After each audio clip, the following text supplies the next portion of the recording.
What's going on, you guys? This is Tech HD, and today we're going to be taking a look at a new microphone that is specifically made for content creators and streamers.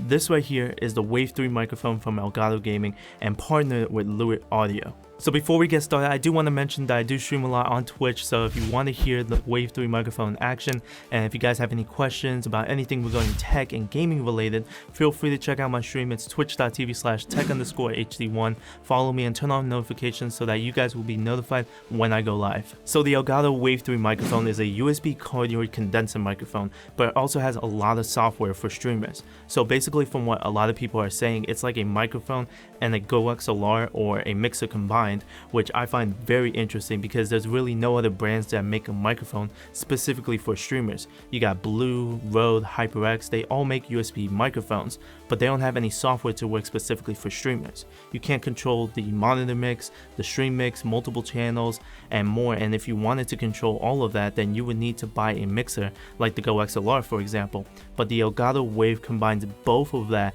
and turns it as a microphone and a mixer. And for those of you guys that are wondering how good can this possibly be, since Elgato never made a microphone before, they actually partnered with a microphone company called Clipguard Audio, which has been around since 2008. So let's take a look at the Wave 3 microphone. This goes for $160, and I also bought the shock mount, which goes for $40, and a pop filter, which goes for $30. So we're going to be taking a look at that as well. I'm going to be showing you guys what it comes with, and we're going to be doing a lot of audio tests, and then we're going to be taking a look at the software and what you can do and how I will have it set up. So let's take a look at what comes inside the box. You get the quick start guide, a USB-C to USB-A cable, a boom arm adapter, and the Wave 3 microphone. I also purchased the add-on pop filter and shock mount, and taking a look at that, the build quality of the shock mount is very nice and metal. The pop filter on the other hand is mainly plastic, but it still feels sturdy, and I really like the dual layer mesh used. Taking a look at the Wave 3 microphone, the build quality is decent. I would expect more metal, and having it weigh more, it's mainly plastic, and for having it cost $160, I would want it to be more metal. I just reviewed the Rode Pod mic, and that is a much better build quality for cheaper. Taking a look at the microphone, you have the multifunctional button where you could control the gain, adjust the headphone volume, and crossfade between the PC and mic mix. The front is a steel grille and has an internal pop filter for plosives. Taking a look at the back, you have the USB-C port for power and the headphone port for monitoring. And on the top, you have the capacitive mute button, and when you enable that, the multifunction dial will turn red. Taking a look at the Wavelink software, you first need to go to the Elgato website to install it, and I'll leave a link down in the description below so you could do that. While installing, it's going to tell you to disconnect the Wave microphone during the installation process, so make sure you do that. Then when the installation process is done, the software will then boot up and ask for you to connect the Wave microphone, otherwise it won't work. After that, you are all set. Now taking a look at the software, you could control the Wave 3 gain, output volume, and the mic and PC mix. You can also enable the enhanced low cut filter and the clip guard, which we'll talk about in a little bit later. You can also mess with the monitor and stream volume, and then we have an additional 8 channels to mess around with, like music, browser, voice, sound effects, and more. You will need to set each channel to work with a certain application by going to the top right. Doing that, you can set the output to be the Wavelink browser, music, and more. Below the channels, you have the output section where you can control the monitor and stream mix. You can set which headphones or speakers you want the monitor mix to be, and mess with the volume for both mixes, and even monitor the stream mix to make sure that everything is sounding great. Alright, you guys, so now we're going to be doing a couple of audio tests with the Elgato Wave 3. So right now you guys are hearing the raw audio of the microphone right now, so let me know what you guys think down in the comments below. But basically, I have it all connected to my laptop. We're doing a couple audio tests. It's not fully plug and play. The only thing I really had to do was download the Elgato Wavelink software, and then with that I just need to basically have it all plugged in, set up. That was about it. So I have it set to about 96 kilohertz, 24-bit. I have Adobe Audition opened up right here, and this is the raw audio of it. The way that I have this set up is I have the gain set to about 50%, I have the monitoring set to about 30%, and then the PC mix is set to about 50% as well. But yeah, let me know what you guys think down in the comments below of the audio test. So 50% gain, that's about 3 dots that I'm seeing right here, and I'm about a foot away. Because of this being on the stand, it's a little bit lower than what I expected, so I do recommend getting the extension rods if you guys are going to be using the stand that this comes with. If you're going to be putting it on the boom arm or anything like that, then don't worry about that. But now this is the raw audio. We're going to be doing some other sound tests, see how it is, and then we're going to be trying out their accessories as well and see how that performs as well. Okay, you guys, so I do want to test out how good this is when it comes to off-axis rejection. So this is a USB cardioid condenser microphone. So right now you guys are hearing it when I'm speaking right in front of it. This is also how it sounds like when it's 90 degrees to the left side. This is how it sounds like when it's 180 degrees. And this is how it sounds like at 90 degrees on the right side as well. And then we're back to 0. So this is mainly to test out how it is when it comes to background noise, how good it is to basically dead anything, not allow anything to be picked up to the microphone except what's in front of it. So if you have any background noise, people are speaking behind you, stuff like that, let's see how it sounds when it comes to rejecting that audio. Alright, you guys, so now I want to do a little bit of tapping. So I'm tapping on the table right now, seeing how it is when it comes to rejecting that vibration going into the capsule right now. There is no shock mount or anything like that. It's just connected to the U mount, and then I have the rubber feet on the stand basically. And then if I were to tap onto the stand, see how it is when it comes to rejecting that. And then we're tapping back on the table. So if you were to get mad or anything like that, see if any of that vibration would peak the audio.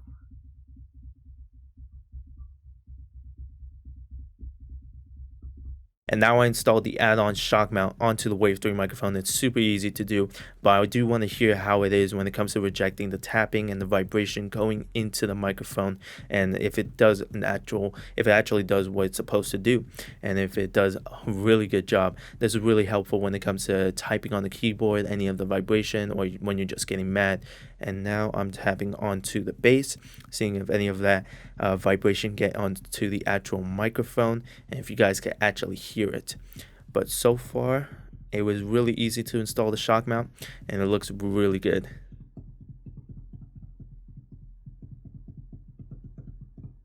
Okay, you guys, so now I want to do a little bit of a plosive sound test. So this one does have a built-in pop filter in the microphone or a windscreen, and that is to help with the plosive, so the B's and the P's not affecting any of the audio noise. So we're going to be trying that out, see how it is, and then we're going to be trying out the other pop filter that you could buy separately. Peter Piper picked a peck of pickled peppers. Did Peter Piper pick the peck of pickled peppers? If Peter Piper picked a peck of pickled peppers, where the peck of pickled peppers Peter Piper picked? And now I have the add-on pop filter to help out a little bit more when it comes to the plosives, so let's test that out.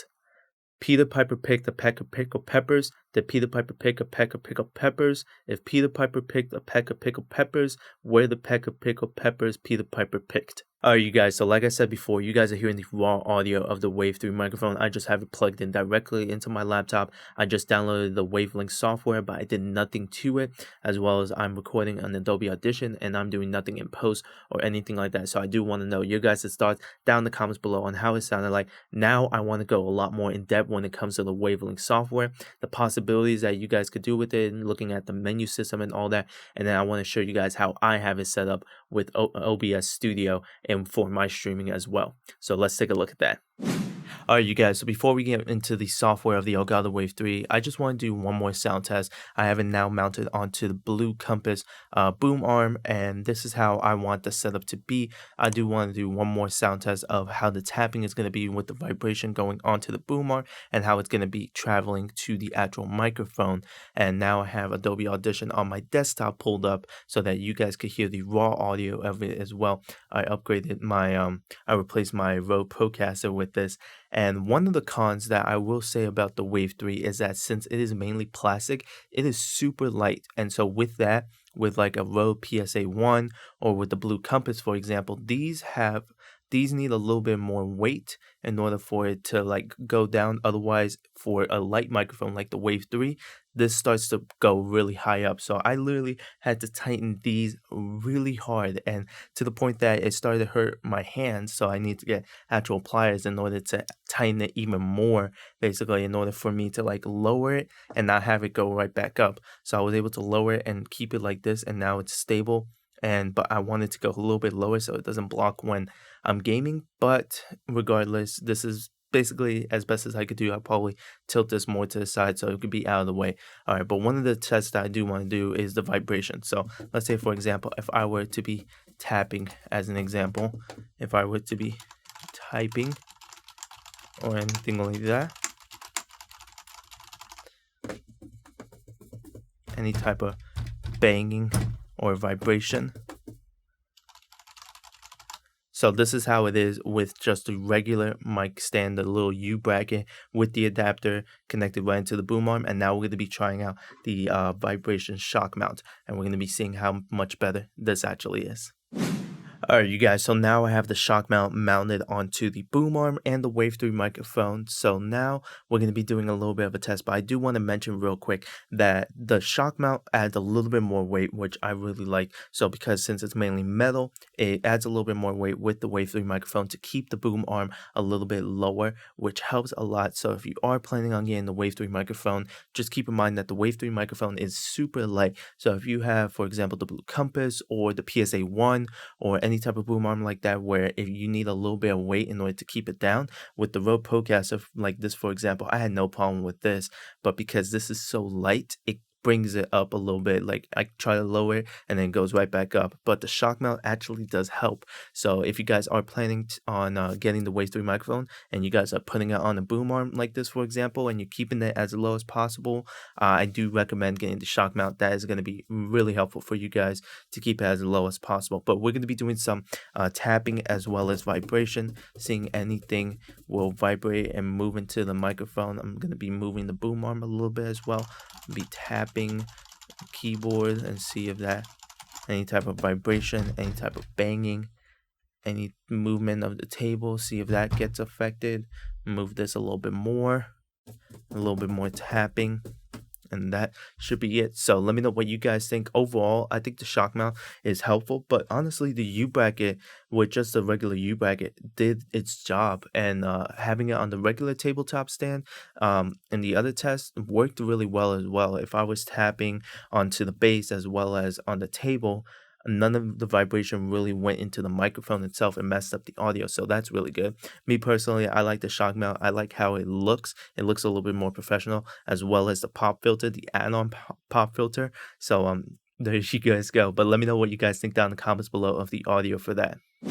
Alright, you guys, so I've been testing the Wave 3 microphone for a bit, and I want to show you guys the settings that I have in the Wavelink software, as well as the applications that I have opened up, and specifically how I have it all set up. So let's dive right into it. So if we go to the Wavelink software, you can see that I have the microphone set up, music, browser, game, and voice chat. So this is all the layout that I have it set up to. So the microphone, I have it set all the way to 100, and then I have the music set to about 10% on both the monitor and stream mix, and that is a good sweet spot. It's not too loud, so you guys can easily hear the gameplay as well as my party chat as well as my own voice.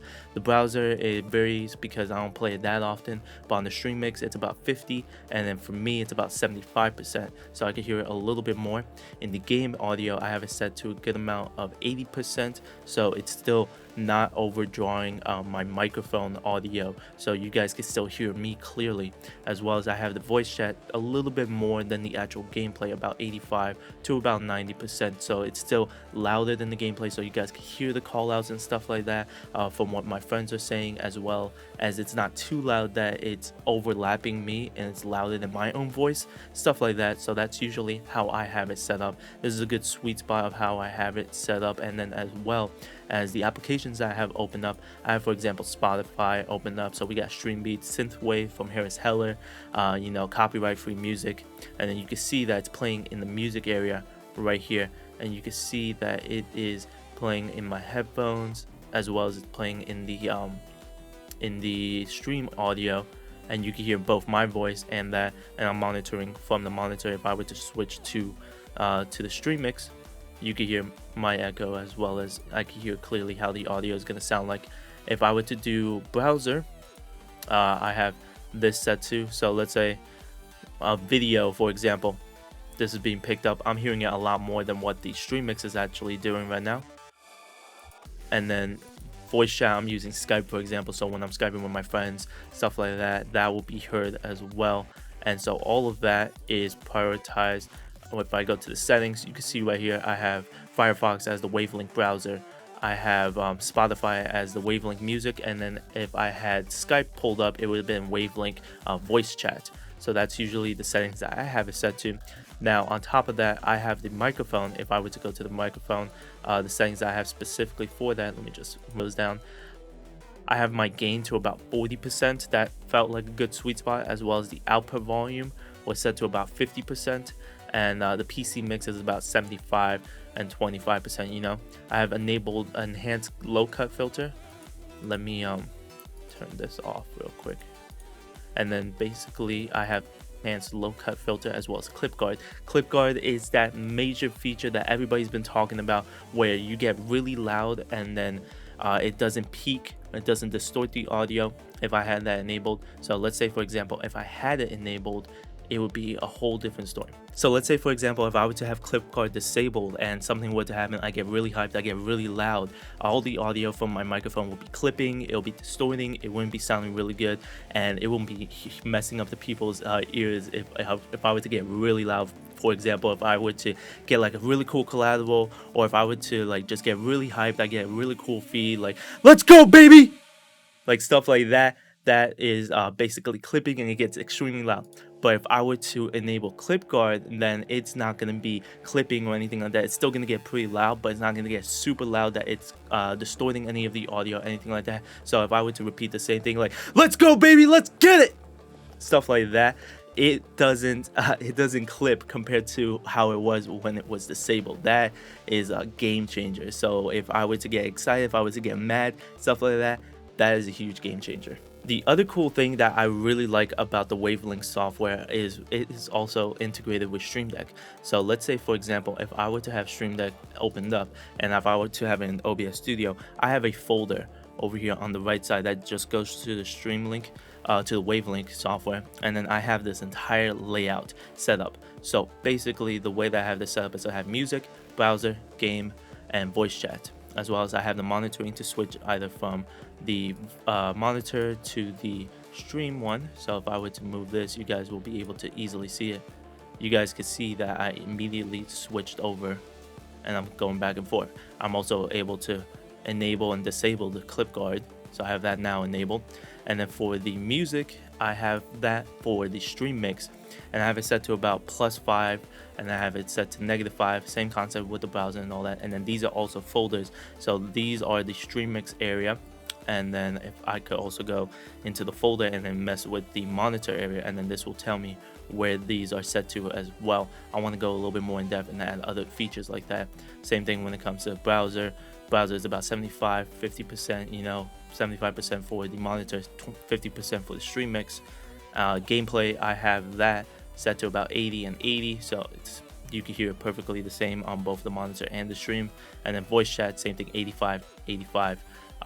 And that is usually the layout that I have. Now there is a couple of things that I want implemented into the Stream Deck. I love that they have a bunch of features, but there are some things that I think is missing in my opinion, and that's because the Stream Deck that I have is not the XL version, so I don't have any extra keys or anything like that, so I'm limited to the amount of stuff that I could put onto it. I would love for them to have a feature where I could switch from the stream mix to the monitor mix by just pressing like this button, for example, and then these automatically switch from stream mix to monitor mix, so I don't have to have a separate folder to do that.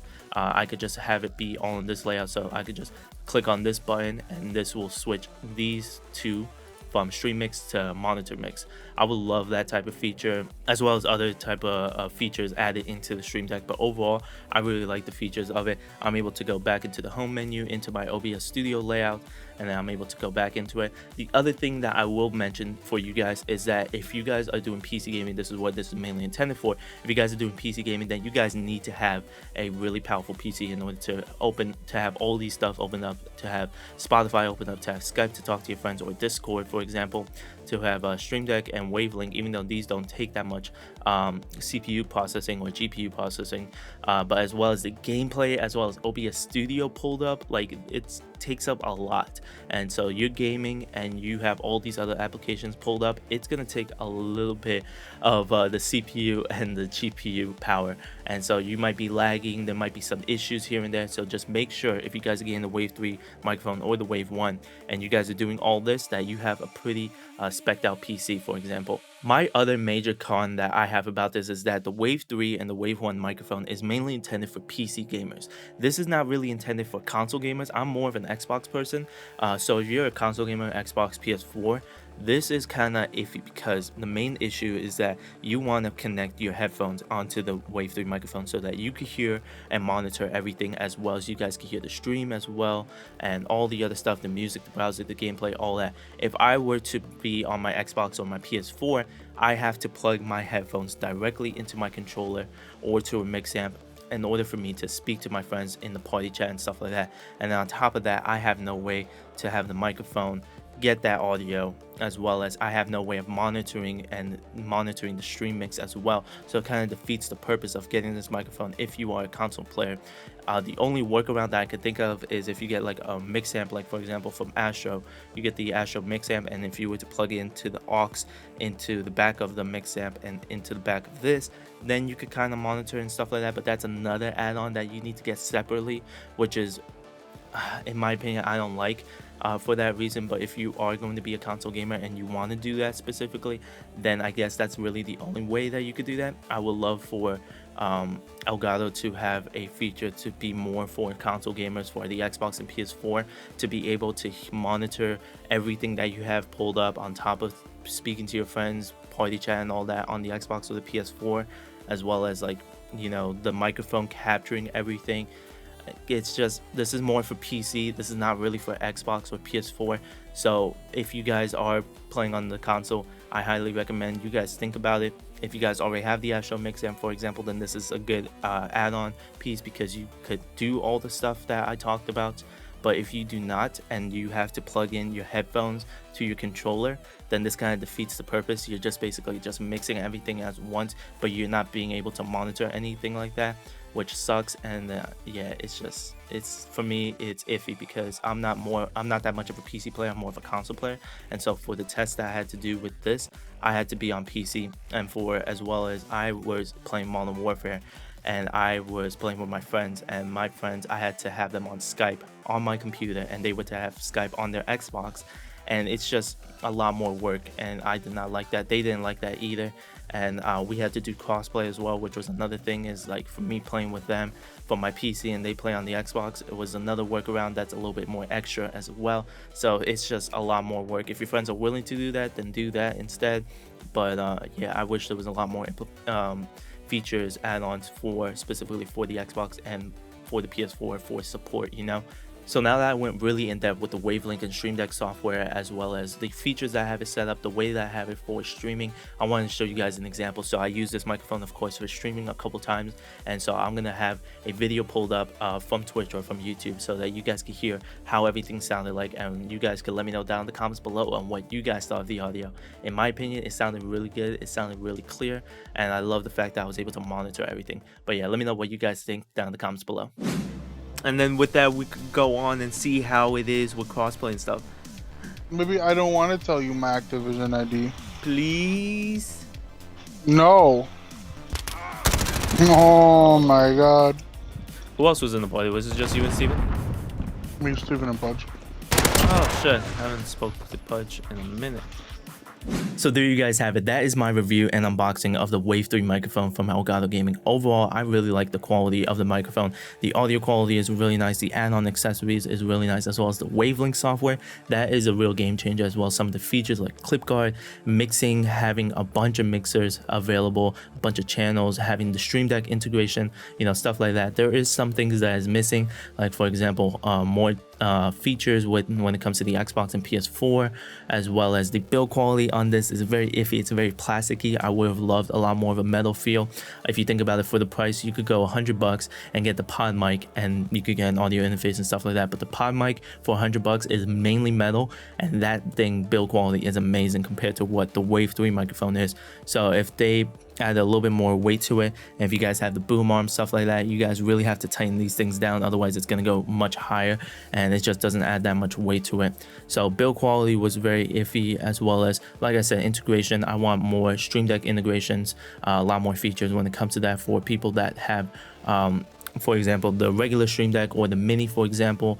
If you have the XL, then you shouldn't have any problems when it comes to the keys, the hotkeys and all that. But for me, for Stream Deck, I don't have that many keys available for me, so I would love for them to have a couple more features integrated into Stream Deck, as well as for the wavelength, more support for the Xbox and PS4 for console gamers, because this is more for PC use. So for those of you guys that have consoles, I don't recommend this right now until they come out with more and more features, you know. But there you guys have it. Let me know down in the comments below on what you guys think about it. I hope you guys enjoy the video. Please like, comment, and subscribe. Follow me on Twitter, YouTube, Instagram, and Twitch. As always, TechG. I'll catch you guys in the next video. Peace!